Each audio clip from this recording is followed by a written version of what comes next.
Hi, everybody. What a world are we living in, right? Pick up any newspaper uh, and look at the top five stories. You would see that GCC word is being mentioned, right? From an industry which surprisingly very few people know is not new.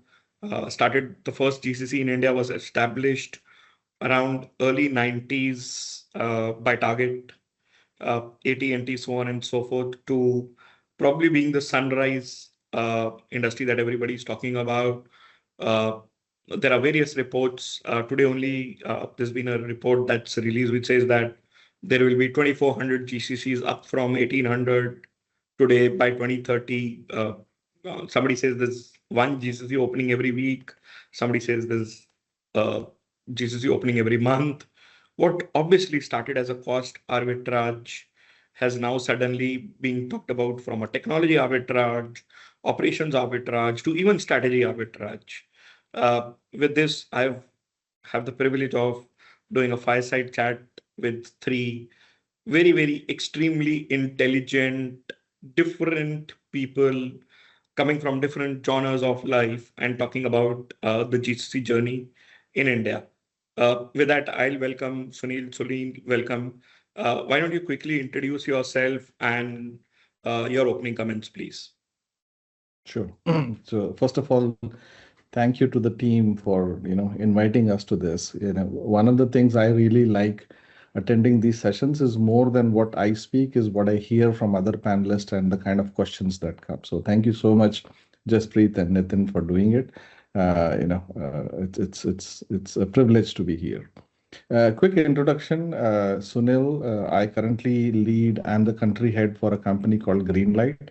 Greenlight is a US-based fintech which specializes on banking for families, more specifically teenagers. It's a quite about a 10-year-old company in the US. We are a subscription-based model, and we provide debit cards to teenagers and a lot more things, which enables families to sort of bank with each other, right? So that's my current role. Before this, I've been in the fintech and the non-fintech space. I used to work for Goldman Sachs before this, and LinkedIn and Electronic Arts and so on and so forth.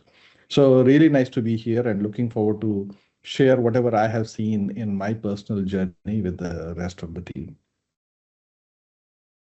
Thank you. Maneet, over to you, please. Hello. And again, I would also like to express my gratitude to Jaspreet and Nitin for having me on this platform. It is a privilege. Quick introductions. I'm Maneet Sehgal.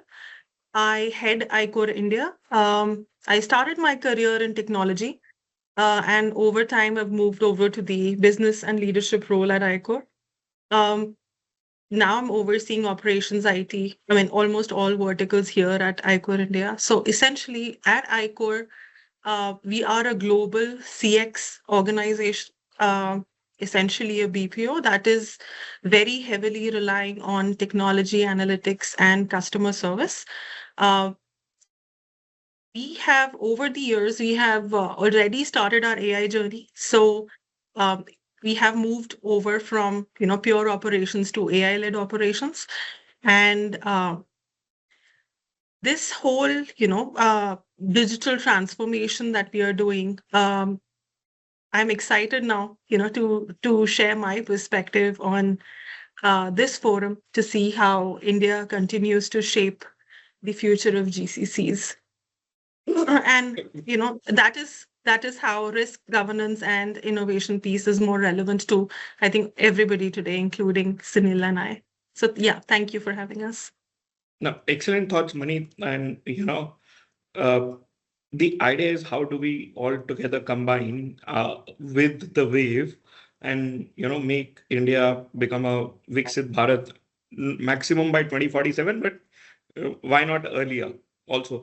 With that, and you spoke about AI. Let me bring our AI expert in the room. Hi, Nitin. Your opening Hi. comments and introduction, please. Hi, Jaspreet. I wouldn't call myself an AI expert, but certainly a keen follower of technology. And as Jaspreet was alluding to, as much as the media space, GCCs are are hogging these days. So is AI. We get to hear some or the other development pretty much every day. There are these large tech companies on one side who are in this year alone, have invested over $400 billion, and on the other side, it's corporate like you and others who are very keen adopter of this technology, and a lot of effort being put pretty much by all large organizations in this space. So during the course of this conversation, as we talk more around the GCC landscape in India and beyond, would be very keen to understand from your standpoint as to what is it that technology and AI is doing for you, and what are your plans going forward. So excited to be part of this conversation for the next 45 minutes or so. Thanks a ton, Nitin, for these opening comments. Yeah, super excited.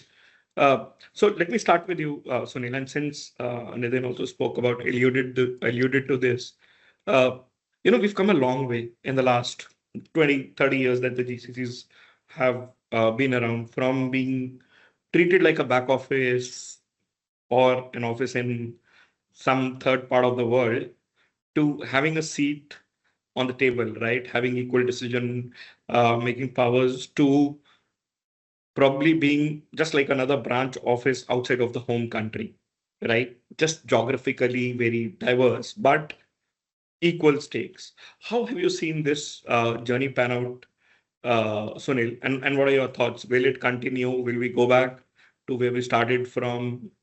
Yeah. Yeah, no, I think great question. First of all, I don't think that there's any going back, right? So, I mean, what we Okay. have seen, as you rightly alluded, Jaspreet, companies like Target and all, they set up almost couple of decades back, and now you see one GCC coming in every week. And there has to be obviously a reason for why this is happening, right? Now, a couple of things have gone in our favor. When I say our favor, India as a country. Number one is the kind of talent that is available today. There is this concept called the value of a seat, right? Where every employee or a consultant occupies a seat, right? And these seats are in multiple locations. Now, the value of every seat in India is constantly going up year over year, right? The kind of value that seat used to deliver a couple of years back has drastically changed now. So, we all know there are about 2 million professionals who are working in GCCs, and a lot of this are at a very sort of a high value chain. I know there is a spectrum, but the value chain is, as a whole, is going up. So I think that's one thing that's really in our favor. The second thing I also strongly believe that has happened and matured is the leadership that is sort of is part of this GCC ecosystem, right? So there are culturally the leadership that is there in all of these in these GCC ecosystems is much more mature, and the playing field has leveled as compared to before. In fact, I heard this somewhere, this whole concept of a digital clone or something, right? Where previously the leadership always used to be in US. They would have PN US or Europe or whatever it is. They would have complete ownership, P&L responsibilities and all. Now those kind of digital avatars are in India. So there are leaders in GCC ecosystems who actually run the P&L, are responsible for the front to back delivery and execution and support of any of the products they are building. So that's leadership is the second reason why I strongly believe this has changed, and it will keep getting better. And lastly, see how mature the GCC ecosystem has become here, right? I think Jaspreet, you quoted a number which doesn't seem too far from me, by 2030, right? So that's an achievable number because a lot of these companies are seeing value in what we are doing. I mean, if I had to summarize that, there are a lot of other locations in the world that can probably complement India, but there are very few who can replace India, right? So that we have reached that stage where it's going to keep getting better and better as we go. So thank you, Sunil. I think I would probably take two takeaways. One is obviously the talent, and the second is senior leadership in India. And I think I was again reading in one of the reports saying almost 20% of global CXOs for GCCs are now based out of India, and this number is increasing by double-digit percentages every year. So that's a huge sign that there are key decisions being made out of India, and it's just not a game of IT strategy, operations, etc., etc. Right? Mani, over to you. Would you like to add here, saying how within iCore India is becoming such a huge presence, and what are you doing about it? Well, I would just say, amazing points. I think Sunil pretty much covered everything that I would have added. I would just like to add, one more point saying, besides the leadership, the maturity, the mindset, I think the India of today is also offering a very unique ecosystem to the world. The ecosystem that comprises of startups, deep tech startups, that comprises of very strong government policy support, that also, presents the one of the most reliable infrastructures in the world.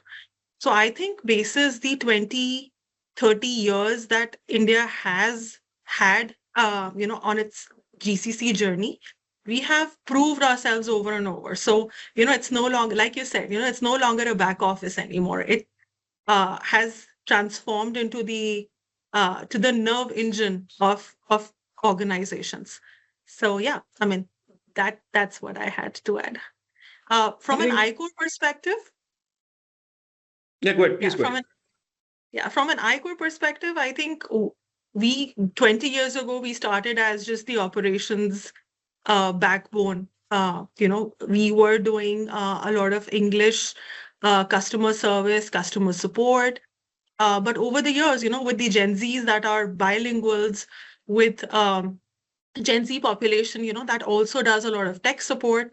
I think we have also seen a whole evolution going from not just English supporting customer care, but also to a lot of our bilinguals doing Spanish customer care and operations and deep tech innovations, not just for India, for US, but a lot of our other counterparts, say even better than the likes of Colombia and other geos.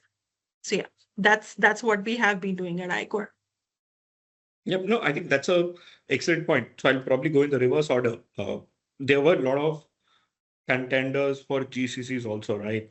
There was few countries in LATAM. There was the entire Manila belt, right, where GCC started. But I think given our unique proposition around what Sunil and uh, Mani, both of you spoke about, availability of talent, availability of tech, the entire startup infrastructure. Fortunately for us, a lot of state governments are now, offering GCC-based policies, incentives, wherein you could actually ride this wave. So probably start in the reverse order. Mani, uh, what do you think are two, three risks from a GCC India perspective that anybody listening to would want to open a new GCC? What are the two, three factors that they should keep in mind, Um, and how do you scale them? from a risk perspective, I think one of the risks is the Gen Z. So, while Gen Z happens to be one of the contributor to the growth, I think they also get to be the risk that we all are looking at. Um, the previous sort of workforce that we dealt with, was very thorough, focused. I deal with a lot of agents day in, day out. And, while most of them are tech savvy, they are born with cell phones and technology at their hand. Um, but I think the biggest risk that we are seeing is, with this mentality of serving versus servicing. So according to me, at least on the BPO space, that is one of the risks. And how we are, sort of averting this risk and taking this risk to the next scale is by changing our whole training methodology, make it interesting for them to come work for us. Uh, the whole training system now is AI led. It is rather than a trainer based education system, we've moved over to self-learning and things like that. So I think that is how we at iCore have averted some of these risks, because people happen to be at the core of our business. Technology obviously, is a strong supporting backbone, but people are the biggest risk and they are also the biggest contributor. Very well said. And I think, before I come to you, Sunil, Nitin probably would love to have a chat with you, Maneet, on the entire AI piece. And I see his eyes lit up. Sunil, your perspective on the risks, uh, a lot of people tell me that still to open a GCC, you need to have about 200 compliances, regulation in India, the global macroeconomic situation. What are your perspectives around that, Sunil? I mean, see, as an engineering leader, where I have seen where things probably don't go right and there is a risk is sometimes, there is a gap between the vision and the accountability, right? So what I mean by that is, a lot of GCC have very strategic ambitions, but the charters are more operational, right? And especially with this kind of the talent that is coming out or available in the Indian ecosystem today, sometimes that, creates a little bit of a, confusion amongst people. So that's one risk I have seen. The second risk is more around, it's still evolving. I wouldn't say it's called a big risk, but more around leadership depth and storytelling. I mean, we as Indians are very good as, problem solvers. We are very good at, sort of solving engineering problems and all. But when it comes to storytelling, we still have some space to go, right? So that kind of leadership who are amazing storytellers who can understand cross domain, product marketing, engineering, and those kind of domains is we need to see more of those leaders coming in, which are coming in now. So I'm happy to see a lot of companies having those. And lastly, one of the risks I have seen with some of the uh, GCCs here is sometimes there is not alignment between the local execution and the global roadmap, right? So there is a misalignment that sometimes happens, even though it's just one roadmap. But if the culture is not as great as what you want to be, if sometimes the communication is a little bit ambiguous, this misalignment happens between the local execution and the global roadmap. So these are a couple of the risks we have seen. Are these major risks? I wouldn't say yes. We are learning as we go, and I'm pretty sure we'll come out better on the other side as we go through these challenges. Perfect. And in fact, two of your risks would lead me to two more questions, which I'll obviously ask you and Mani both. KPIs and global alignment, but probably let's hear from Nitin on the AI piece, and then we'll come back to the IT and Thanks. KPIs. Thanks, Nitin. Jaspreet. I think Maneet, Sunil, you both mentioned a common theme around people, around talent, including leadership, and I think that's an important aspect that we'll touch very soon. But Sunil, you were also earlier talking about the expectation and the past performance of value per seat, which is going up consistently, and the fact that GCCs are now getting more empowered. They have the seat on the table, and with that backdrop, just wanted to get your perspective first, and then over to Maneet on, when you talk about technology, when you talk about AI, what's the impact that you're seeing in your space, whether it comes to productivity, whether it's on innovation, whether it's on just pure business intelligence, where do you see the biggest drivers coming, within your organization, and would be very useful for the audience to also know and maybe an example of notable AI interventions that you worked upon. Sunil, first to you, and then over to Maneet on that. Great question, Nitin. Right. So I'll address all the three sort of dimensions you spoke about. See, first from a productivity standpoint, it's no surprise that like a lot of other companies, we are also leveraging all of these code gen tools to increase the amount of output that is coming out from an engineering standpoint. So we have all the way from Copilot to Cursor to v0.dev and all those things, depending on the use case. We are heavily leveraging that.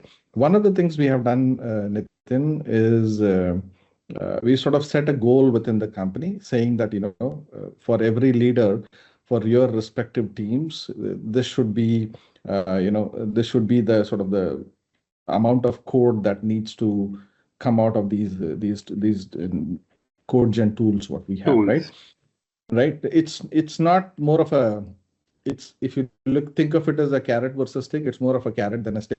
We are not saying you have to do it, but we are enabling leaders to think in that direction, and people are definitely seeing value. So yes, definitely from a productivity standpoint, we are seeing a good amount of gains in the amount of, let's say, story points that is getting completed, the amount of code that is be getting checked in, the time taken to develop the same feature post versus pre. So there is definitely a lot of value.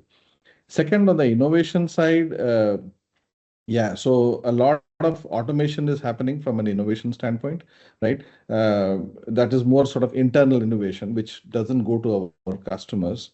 So all the way from the way we check in the code, we have the team has built some bots which will verify whether had all the checks been taken care and stuff like that. So there's a lot of innovation, even from a security standpoint.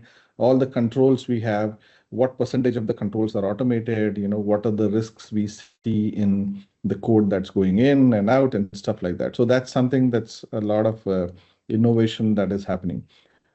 But what matters the most is what are we giving the customer because of this AI, right? So that's where we are seeing huge, tremendous value, because see, we are a consumer business. So, and whenever, we all know, when you run a consumer business, the most important thing is what value do we give our customers, right? Because we are a subscription based business, so the people, our customers expectation is very different from a subscription based business versus a non-subscription based business. So we have to give them a value which they should feel, which they feel that yes, they're getting because of what they're paying, right? So a lot of insights we are giving to our back to our customers in terms of what they should be doing, navigating the platform from a financial literacy standpoint and all. We're seeing tremendous value there. Even on our customer service side,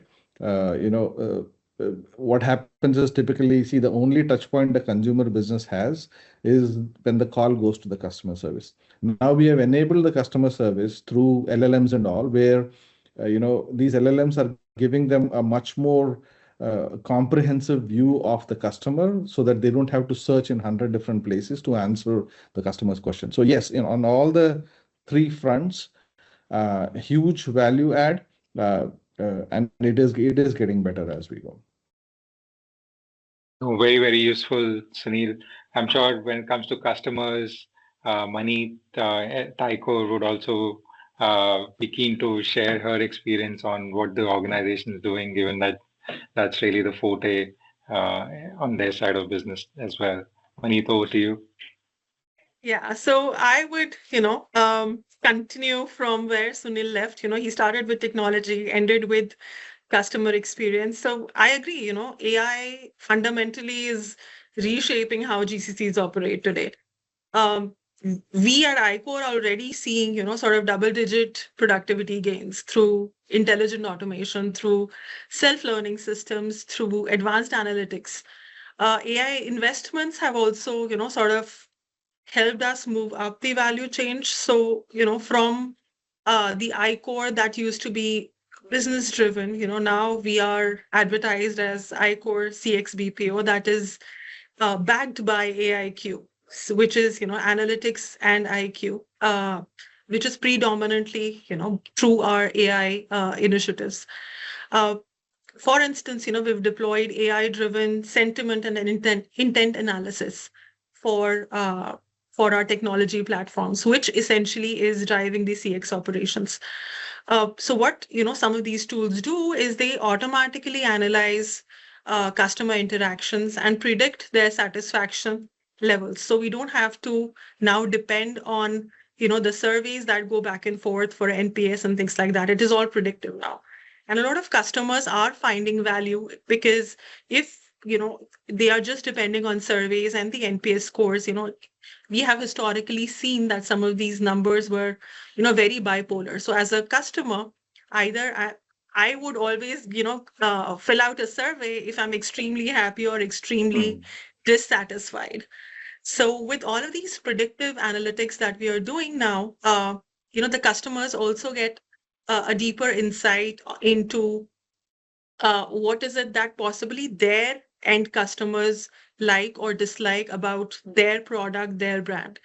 So directly and indirectly, we are also working alongside our customers, not just for their CX, but also helping them with what really their customers want, whether they are speaking it out loud or not.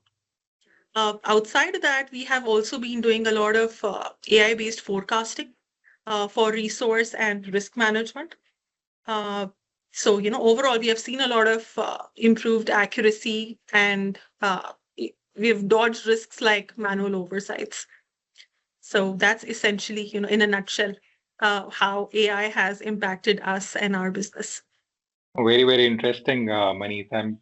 I'm guessing when you stressed upon predictive, it's also the ability for your end customers to evade a churning customer before that event happens, as opposed to Absolutely. maybe some of these surveys which tend to be post facto, and by that, the damage is already done. Absolutely. Great. So I think given that both of you stress upon how intrinsic, some of these models are now in the way you're functioning, it also brings an ancillary question around how have you seen the risk models shaping in your organization and to keep pace with the technology? Or where do you see some of those gaps where work still needs to be done? Again, Sunil, would be happy to get your thoughts first and then request Mani to also share her views. Absolutely. I think great question. Yeah, there are, we are seeing quite a bit of change in the way, the risk models are sort of getting implemented within the ecosystem, right? Especially if you think of a consumer business where everything is real time and everything is sort of happening 24/7 across the world. This had already started, which was we are moving more from a reactive to a predictive risk management philosophy, right? So that's something had already started. Now, given the fact that the GCCs operate in a different time zone than the US, so obviously managing risk has become like a 24/7 kind of a job, right? For example, let's say if a attack happens sometime during the non-US hours, of course the India team is they are online, so Operational. they mitigate operational and all those things, right? So they mitigate the risk. So yes, on the reactive to predictive, there's a big shift that is happening. And of course, with this whole AI, the advent of AI and all, it's become much more easier to build some of these models as compared to before, right? So that's number one. The second thing I have seen where where there's a lot of improvement is risk has now become part of your standard SDLC process, the software development lifecycle, right? I mean, till a couple of years back, I'm not saying all the firms, but some of the firms, risk was more of a checkbox or an afterthought. That those days are gone now, right? So risk is the presence of risk is with the architects and the product and the designer while the discussion is going on, saying, okay, are we complying with all the risk and legal and compliance when we are building this feature? So the risk becoming part of SDLC is something I'm very excited about. And see, at the end, culture plays a big role here, right? So how do we make sure that all of our employees have that risk kind of a culture? It all starts there, to be very honest, because if they don't have that Absolutely. mindset, if they don't have that culture, no matter what you do, you can't go too far. So building awareness programs, doing sort of surveys, asking them to take certain courses so that they understand risk much better than before has really helped organizations like us and a lot of other organizations to move from a sort of a reactive to a predictive kind of a risk model. Absolutely. I mean, couldn't agree with you more on that, Sunil. I think what I'm getting is that risk is in front and center, not an afterthought. In a very recent client conversation, we spoke on similar lines that when you talk about technology, is risk getting a seat on the table at the very inception on how you got to build those toll gates as you go along a particular initiative, as opposed to reflecting back and asking one of these teams to come and diagnose or do a post-mortem of what went wrong. I think with the investments and the size of those investments that your organization and pretty much all large corporates are embarking upon, I think this becomes a very, very critical stand to take. But Mani, it's over to you to get to understand what's happening on ICOR. So just before Manit answers, a lot of people ask me, will tech ever get a CXO role apart from a CTO, a CEO or something? And Mani, Sunil, I give a lot of people your guys example saying tech will rule the world very soon. Yeah, over to you, Mani. It is already Okay. ruling the world. Yeah, it has to. Well, I would agree. And I think great point. I think we have moved from, looking at the whole risk management as an annual exercise to, embedding it into our daily operations. So, as Sunil was mentioning, it has to become a part of your DNA for a GCC to succeed. Uh, GCC as a business is all about reliability. We uh, deliver to our global clientele with the promise that we will deliver the operations not just from a CX perspective, but also from a security, data security, compliance, and governance perspective. So I think overall, we have moved from a risk mitigation mindset to a risk intelligence mindset. Essentially, from an older model where risks were identified, logged, they were looked at, as an afterthought. It has, with AI and analytics, we have, now been able to detect some of these risks at a very early stage. Um, Unusual data flows, third-party anomalies, security risks on the vendor side, and things like that. So I think, by making our operations more intelligent, this whole risk mitigation essentially is going to be the driver for, if a business lands up in India or, lands up in some of the other geos, because of late, during a lot of our sales RFPs and pitches, we have seen a lot of US-based Middle East clients prefer India over some of the other geos because of the way we have been handling risks and all of these cyber threats. So that's my take. Thanks, And Sunil. also, sorry, no, the only Sorry, go thing on. to add is to Jaspreet's comment about will tech become CXO, right? I think we're already seeing that shift happening, but more accurately, I think CXO will have to become tech. Yeah. Great point. Very true. Very true. So thanks for your take. Both of you given some very, very interesting insights on how technology is shaping your businesses. And now maybe for us to touch upon the other critical element on people and culture, Jaspreet, maybe over to you. Yeah, so I think for the last 30 minutes, we've been talking about tech, risk, governance, etc., etc. But I think, one of the most important factors is, of course, going to be talent, people, culture, and how and Manit, you mentioned working with Gen Zs. You prefer AI to Gen Zs. I hope nobody in your firm sees this, right? No Gen Z sees this video.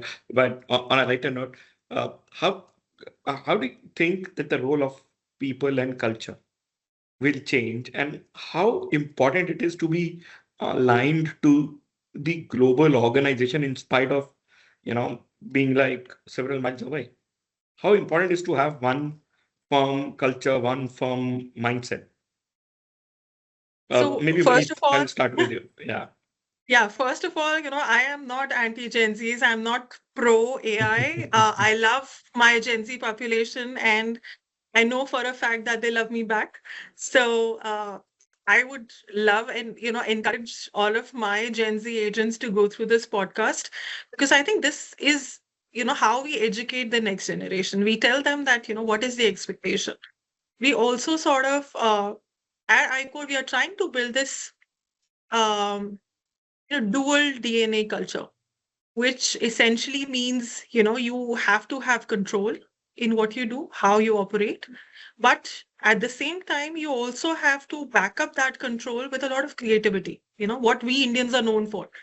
And I think with this change in culture that we are bringing about, we are giving people the leverage to use technology. We are giving our agents the leverage uh, to experience some of the best tools that are out there that are going to help and assist them in their jobs on an everyday basis, improve their KPIs, make sure that their incentives are paid, if they are meeting their KPIs, and so on and so forth. So I think um, when we encourage teams, not just on the operation side, on the tech side, we are highly encouraging them to stop just thinking like developers, to stop thinking like they have to deliver.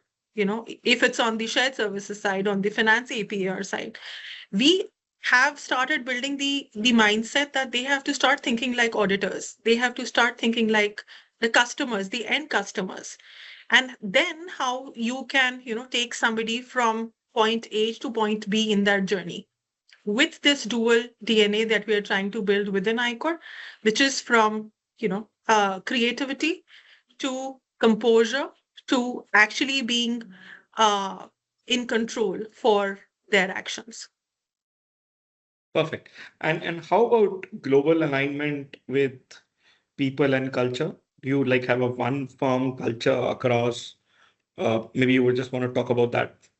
Yes. So for a one firm culture, I think ICOR globally, we follow diligently all of the ICORian values, and ICOR culture training, happens on your day one, as a new hire. So essentially, we are driven by the seven, uh, I would say, core values that ICOR goes by, and which Globally, essentially same. drives Globally, same. globally the same, which Right. essentially drives the culture, which essentially tells our employees, no matter what level or designation they are at, no matter which geography they are at, out of the 11 different countries that we are present in today, everybody, including every ICOR office that you step into, as soon as you're inside the office, there is no differentiation.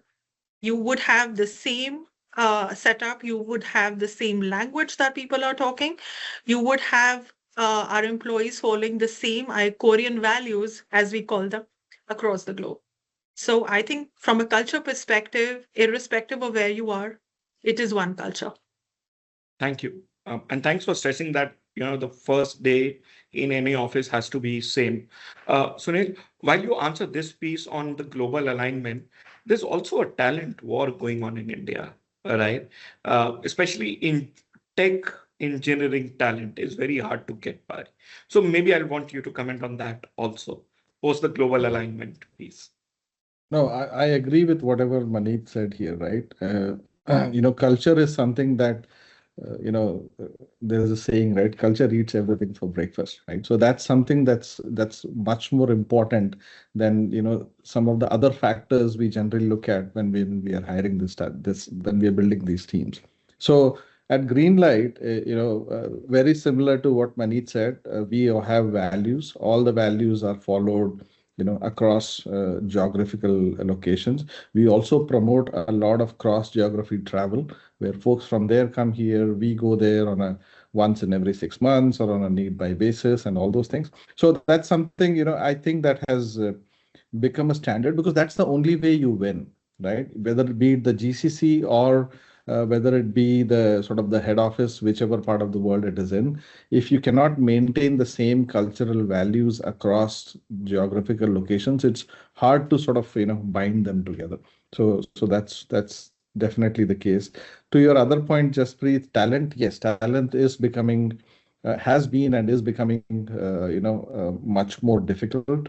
But there are ways to sort of not just hire, but also retain good talent, right? Of course, culture is one thing. See, when I speak to most of my engineers and I try to dig in more deeper into, what makes you stay at Greenlight for more than 2, 3, 4 years? 99% of the time, the answer is the culture, right? They're like, oh, this company has an amazing culture. I want to stay here, right? As much as we think people jump for salary and all those salary increments and all, trust me, it's a very small population who probably jump in very short intervals. A lot of people want to come to a place where they feel that they are working with smart people around them, they're working with trustworthy people around them, and that's where the culture piece sort of overlays on top of this. So yes, as the short answer to your question, Jaspreet, is talent is a challenge to hire and retain both. But is it a solvable problem? The answer is yes. Perfect. Thank you. And I think this resonates with us very, very clearly. We also keep culture at the center of everything that we do at the firm as a very, very prime differentiator. Right. Uh, Coming back to the first question that I asked, right, and maybe closing remarks from both of you before I ask Nitin to do the honors. Uh, Sunil, Maneet, we've been talking about this being a growth story next 3 to 5 years, right? Uh, what are the few factors you think that will define the success or failure of the GCCs in the next 3 to 5 years that we want India to actually get on that growth? We are definitely in that growth phase, but I still feel that we can accelerate it quite a bit. But what are those 3, 4, 5 factors you think that would probably shape the next half of this decade? And Yeah. maybe we can start with you, Sunil, first now. Yeah, sure. See, And what do organizations, so for example, what would you do to prepare for that uh, wave of yeah. growth? See, I mean, all the companies that have set up GCC here, maybe the initial thought was stemmed from cost arbitrage. Right? We all know Right. that. I mean, the Yeah. CFO is the first one who pushes these initiatives, saying, let's go to India and build a team. I'm going to get much more savings on my balance sheet and all. But very soon they realize that this is not a cost arbitrage play. This is a talent arbitrage play. Right? This comes out in a very short amount of time, depending on how well you have set up the GCC, right? So that's something that has So that's come. one. That is the Yeah, technology arbitrage play. yeah, yeah. Perfect. What What else? other things did you want to Yeah. hear from me? Just remind me again. Anything? What are those 3, 4 factors that Mhm. will decide that we were not also RANs, but clear leaders in GCC? Today, if you look at, we Absolutely. have about 53% of the global GCC market in India, Mhm. right? Which is still on the edge. We're Right, still not clear-cut winners.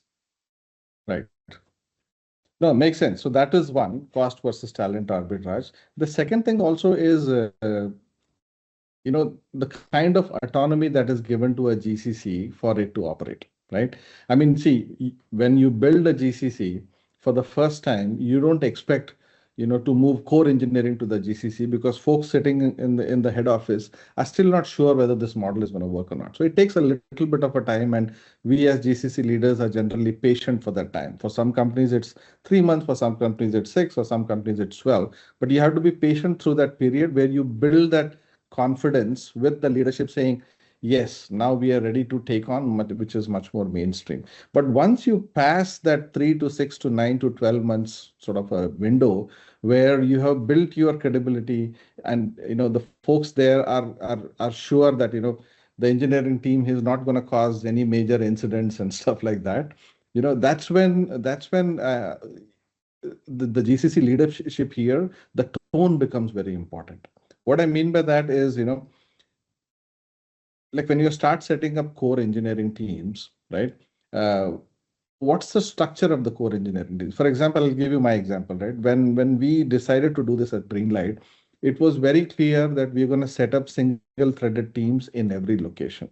What I mean by that is, let's say, for example, there is a domain payments, like right, payments is a domain for any consumer company, right? So if you're going to set up payments in India, let's make sure all of front to back payments teams are here, right? And now with the talent that's available in India, like all the way from data scientists to product managers to engineers to DevOps to risk and quality and automation, all those talent is here. So you put all of them in a single room, the quality of the product that comes out is much better than you having sort of teams globally distributed. So the short answer is, you know, A is of course, getting that agreement that we're going to get more autonomy. But at the same time, when you build the team here, you build them in a sort of a very single-threaded fashion so that input and output is clearly measurable. So that's Basically, one make thing in I have India, but seen. build for global Exactly. is what you're You saying. Thank said it you. right. You summarized what I was trying to say, Jaspreet. Thank you. Thank you, Sunil. Mani, over to you. Your closing remarks, please. Well, I would say, if we want India to grow as, let's say, the GCC capital of the world, we are looking at it from, two different perspectives. One, for the existing GCCs that have been in play, how those GCCs will grow. So from that perspective, for existing GCCs, I think uh, continuing with the trust and the credibility that they've built, over the years, that has to continue. They can't go back from their performances, from the metrics. So, governance and compliance then, gets into play for some of these older players, that have been leading the whole GCC initiative.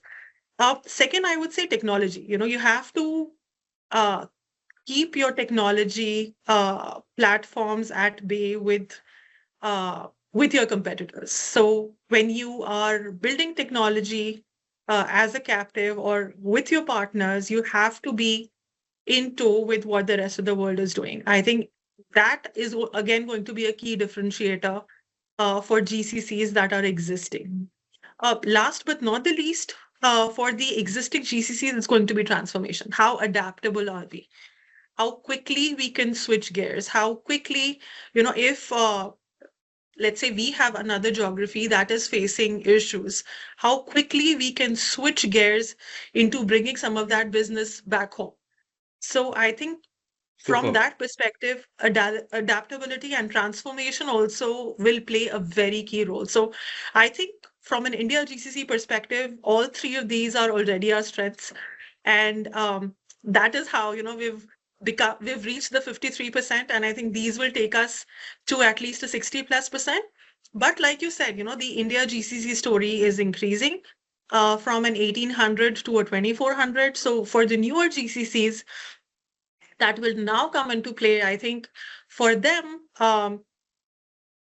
they will have to start with the strategy first. So, they will have to think from a perspective that it's not about cost arbitrage anymore. It is about the capability. Like Sunil said, it's about the talent.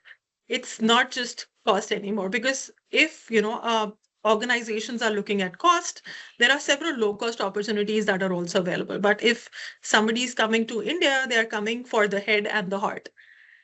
So we Wow. have to Well said. ensure that, that combination is constantly delivered. Uh, Other than that, I think, for these early starters, they'll have to invest in their leadership upfront. They can't, start as a smaller, lean organization to begin with without influential, efficient leaders to back up their core and their story. And most importantly, I think the newer GCCs also need a seat at the table for with their so that they don't they are not just people that are uh, waiting for outcomes to be driven by their headquarters. They're actually the ones that are leading it from the front from India. I think that's going to be the primary driver for our growth story. Perfect. While both of you were speaking, Sunil and Mani, especially on the last piece, I had in my mind like a roadmap going through saying take 2047, and we become the GCC capital of this world. Thanks a ton for this fireside chat. Nitin, your closing comments, and I want you to officially close this and give a word of thanks to both of them, Manit and Sunil, please. No, I think this has been very insightful. Thank you for your perspective on the big opportunity that lies for India in the GCC space. I think it's been fascinating to learn from both of you on how GCC is creating global value, how we're leading tech and innovation, how we are grooming workforce for the future, and managing talent as we go along. So. Uh, Personally, very excited to see what the future in store for us. And once again, thank you for your time and your insights.